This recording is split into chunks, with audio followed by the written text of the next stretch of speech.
Hello students, आज की class में हम लोग वृत्त के चाप द्वारा अंतरित कोण पर आधारित परिणाम है प्रमेय के रूप में हम लोग उनको देखने वाले हैं। चलिए प्रमेय संख्या 1 देखिए क्या कर रहा है।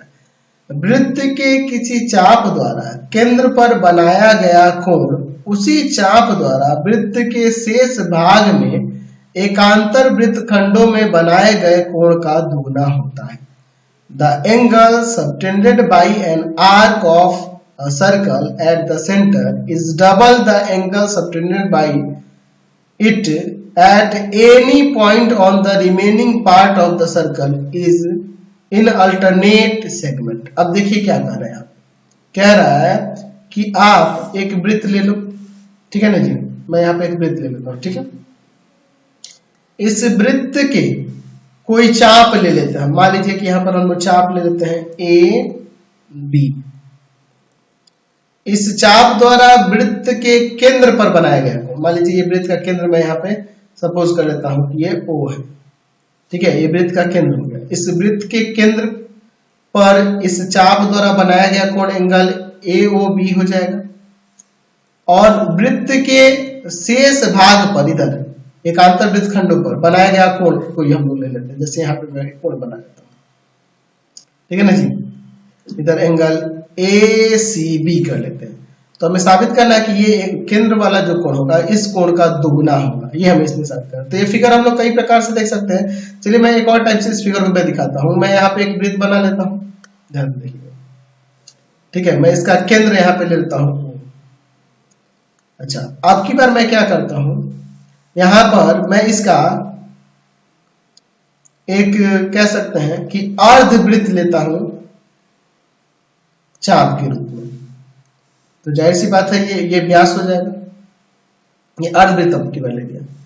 तो इस पर जो कोण बनेगा, यहां पे जो कोण बनेगा इस वृत्त के शेष भाग पर, यानी कि इधर इधर बना होगा, इस कोण का दोगुना होगा। तो ये फिगर ऐसे भी हो सकता है, इस कोण का यह कोण दोगुना होगा।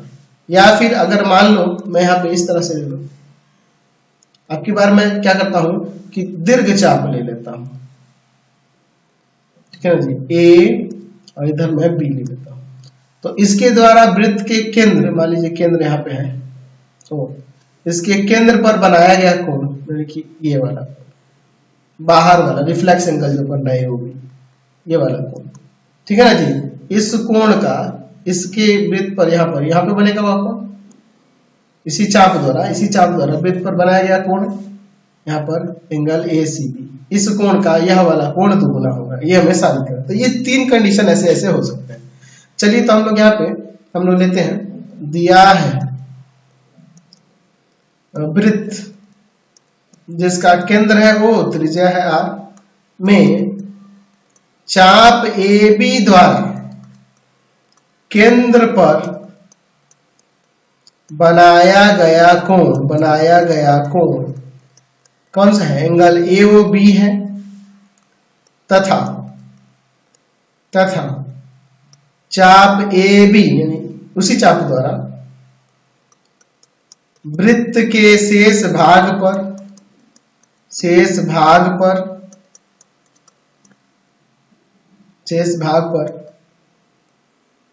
स्थित एक बिंदु सी पर बनाया गया कोण कौन सा जी, एंगल ए सी बी है, ठीक है। तो हमें सिद्ध करना है कि ये वाला कोण इस कोण का दुगुना होगा। तो हम लोग यहाँ पे लिख देते हैं, नीचे लिख देते हैं, तो सिद्ध करना है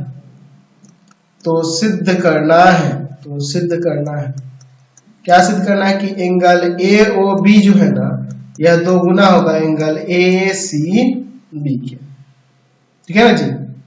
चलिए तो अब इसमें देखिए, यहाँ पर हमने लघु चाप लिया है, यहाँ पे अर्धवृत्त ले लिया है ना जी, और यहाँ पे हमने दीर्घ चाप लिया, अलग अलग स्थिति ली है। चलिए इसमें मैं थोड़ी सी रचना करने वाला हूँ। नाम सब में एक जैसा ही लिया है, एक का ही ना लिखेंगे, सबका समझ में आएगा।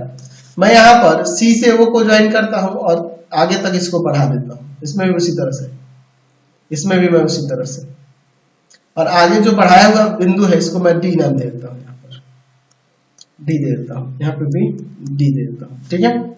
इसको मैं डॉटेड कर देता हूं क्योंकि रचना है, ठीक है, ये मैं रचना इसलिए मैं आगे इधर डॉटेड कर देता हूं इस तरह से, ठीक है ना जी। चलिए अब इसके बाद देखिए क्या करते हैं। मैंने क्या किया है, यहां पर CO को मिलाया है, CO को मिलाया तथा D तक बढ़ाया, ठीक है ना जी, D तक बढ़ा भी दिया, ये चीज ध्यान देना इसमें। चलिए तो अब हम लोग इसके प्रमाण की तरफ चलते हैं, इसका प्रमाण देखते हैं। हम लोग इसका अब प्रमाण देखते हैं। यहां पर अब थोड़ा ध्यान से देखिएगा, यहां हम लोग लिख सकते हैं कि तीनों फिगर के लिए एक ही चीज लिखेंगे, है ना जी। यहां पर त्रिभुज चलते हैं OAC में, इस वाले का यहाँ पे तो इसमें मुझे देखने को मिल रहा है कि OA जो होगा ना OC की बराबर होगा। एक ही वृत्त की त्रिज्याएं हैं, एक ही वृत्त की त्रिज्याएं हैं तो ये बराबर होंगी, एक ही वृत्त की त्रिज्याएं। जब OA OC के बराबर होगा तो ये वाला कोण इस कोण के बराबर नहीं हो जाएगा जी। यहाँ पे लिख देंगे कि एंगल OAC बराबर में एंगल OCA, है ना। लिख सकते हैं कि समान भुजाओं के सम्मुख कोण है, भुजाओं के सम्मुख कोण है इसलिए बराबर होते हैं। त्रिभुज के अंदर समान भुजाओं के सम्मुख कोण क्या होते हैं, बराबर होते हैं, ठीक है। अब देखिए, अब हम अगर बात करेंगे एंगल AOD की, यानी कि ये बाह्य कोण, तो ये दो अभिमुख अंतःकोण के बराबर होगा एंगल OAC और प्लस में एंगल OCA, है ना, बाह्य कोण से, बाह्य कोण प्रमेय से, ठीक है ना जी। बहिष्य कोण प्रमेय से ऐसे भी लिख सकते हैं, बहिष्य कोण प्रमेय से, एक ही बात होगी।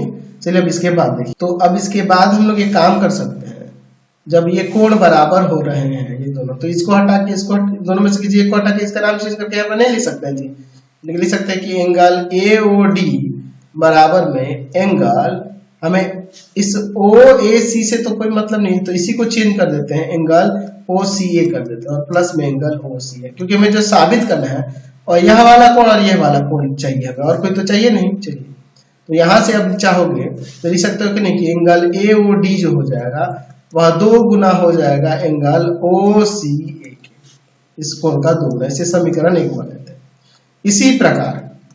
इसी प्रकार अगर हम दूसरे वाले त्रिभुज में चले, त्रिभुज OBC में आ जाए, यानी कि इधर वाले त्रिभुज में, तो यहाँ पे भी देख सकते हैं कि OB जो होगा ना OC के बराबर हो जाएगा, एक ही वृत्त की त्रिज्याएं हैं, एक ही वृत्त की त्रिज्याएं हैं, इसलिए तो अगर समान भुजाएं हैं तो इनके सम्मुख कोण बराबर हो जाएंगे ना, एंगल OBC बराबर एंगल OCB। यहाँ पर देख सकते हैं कि समान भुजाओं के सम्मुख कोण है त्रिभुज के अंदर, समान भुजाओं के सम्मुख कोण है इसलिए बराबर हो जाएंगे, समान भुजाओं के सम्मुख कोण है इसलिए बराबर हो जाएंगे।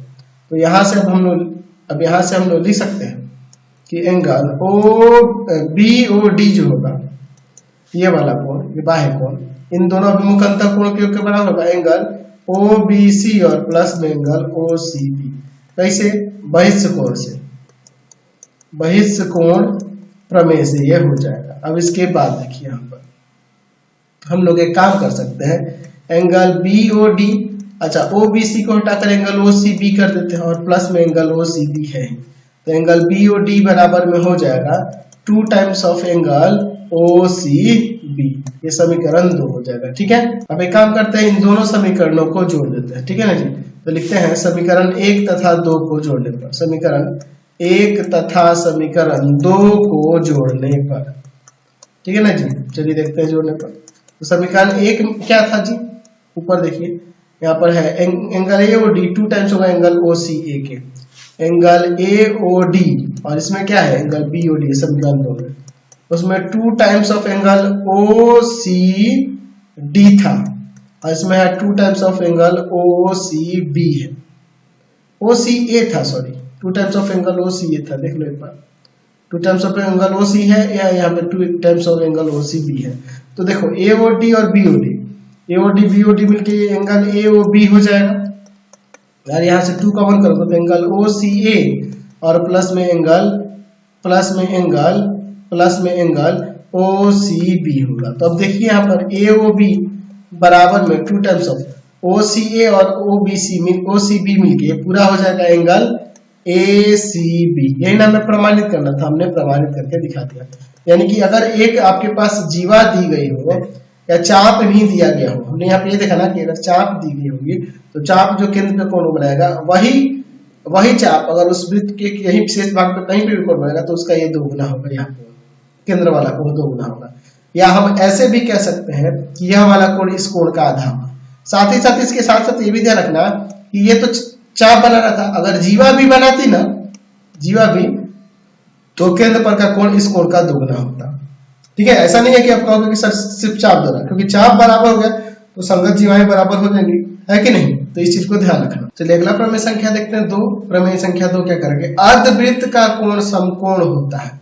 The angle in a semi circle is a right angle. देखिए मैं यहाँ पर एक वृत्त ले लेता हूं, तो अगर मैं यहाँ पर इसका एक व्यास खींच देता हूं तो जाहिर सी बात है यहाँ पे अर्धवृत्त बन जाएगा। ठीक है, एक केंद्र वो ले लेते हैं और AAB व्यास होगा, तो ये व्यास जो होगा यहाँ पर ये एक समकोण बनाएगा। ये हमें साबित करके दिखाना है। एंगल ACB 90 डिग्री होगा, ये हमें साबित करके दिखाना है। तो हमारे पास क्या दिया है? दिया है कि वृत्त है जिसका केंद्र है O और त्रिज्या है R, में AB वृत्त का व्यास है, वृत्त का व्यास है, ये हमारे पास दिया है। और एंगल ACB अर्धवृत्त का कोण है, अर्धवृत्त का कोण है, ऐसा भी लिख सकते हैं। तो सिद्ध करना है, तो सिद्ध करना है, तो सिद्ध करना है। क्या सिद्ध करना है भाई? कि एंगल ACB जो होगा वह 90 डिग्री होगा। चलिए अब हम लोग इसका प्रमाण देखते हैं। अच्छा, हम लोग पढ़ चुके हैं, लिख सकते हैं कि हम जानते हैं अभी जो पिछला प्रमेय है उसमें कि किसी वृत्त के चाप द्वारा केंद्र पर बनाया गया कोण उसी चाप द्वारा वृत्त के शेष भाग पर स्थित किसी बिंदु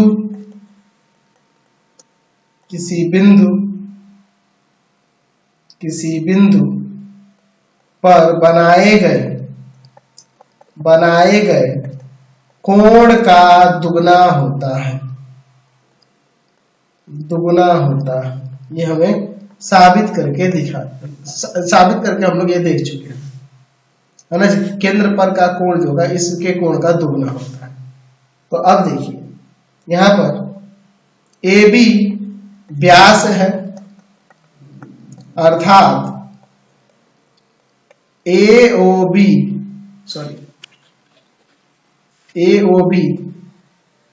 एक सरल रेखा होगी। तो जब ये सरल रेखा होगी तो यहाँ पर एंगल AOB कितना होगा? 180।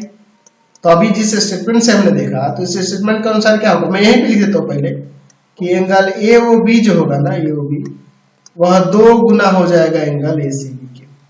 यह कोण इस कोण का 2 गुना होगा, पहले ही मैं लिख देता हूँ। अब इसके बाद देखिए, अब हमने 180 लिख दिया, इसलिए 180 डिग्री में हो जाएगा बराबर में 2 एंगल ACB। तो एंगल ACB बराबर में आ जाएगा यहाँ से 180 डिग्री और बटा में 2 कट जाएगा 90 डिग्री। तो हमें ACB यही ना 90 दिखाना था, हमने दिखा दिया। यानी कि अर्धवृत्त जो कोण बनाता है वह समकोण होता है, 90 डिग्री होता है। ये हमने यहाँ पे साबित करके दिखा दिया। ठीक है ना जी? यानी कि व्यास जो होगा वृत्त पर समकोण बनेगा, ये हमने दिखा दिया। तो आज की क्लास में यही 2 प्रमेय रहने देते हैं। नेक्स्ट वीडियो में आगे देखेंगे। आपको हमारे 3 चैनलों को सब्सक्राइब करना होगा। पहला है पाथफाइंडर क्लासेस छपरा, दूसरा है आपके पास भारती भवन रविकांत सर, और तीसरा चैनल है Ravikant sir RD Sharma sir. Ravikant sir, RD Sharma solution, RD Sharma solution, तीनों चैनलों को सब्सक्राइब करेंगे। इससे रिलेटेड वीडियो के लिए सीधे डिस्क्रिप्शन में, इससे रिलेटेड नोट्स के लिए गूगल पे जाकर सर्च करेंगे www.ravikansir.in और यहाँ जाकर आप सभी क्लासेस के नोट्स उनके PDF को डाउनलोड कर सकते हैं, पढ़ सकते हैं। इंस्टाग्राम और फेसबुक पे जाकर पाथफाइंडर क्लासेस आपको लाइक एंड फॉलो करना नहीं भूलेंगे। Thanks for watching the video. Comment करके जरूर बताएं कि हमारे चैनल के वीडियोस आप सभी को कैसे लगते हैं। Thanks for watching.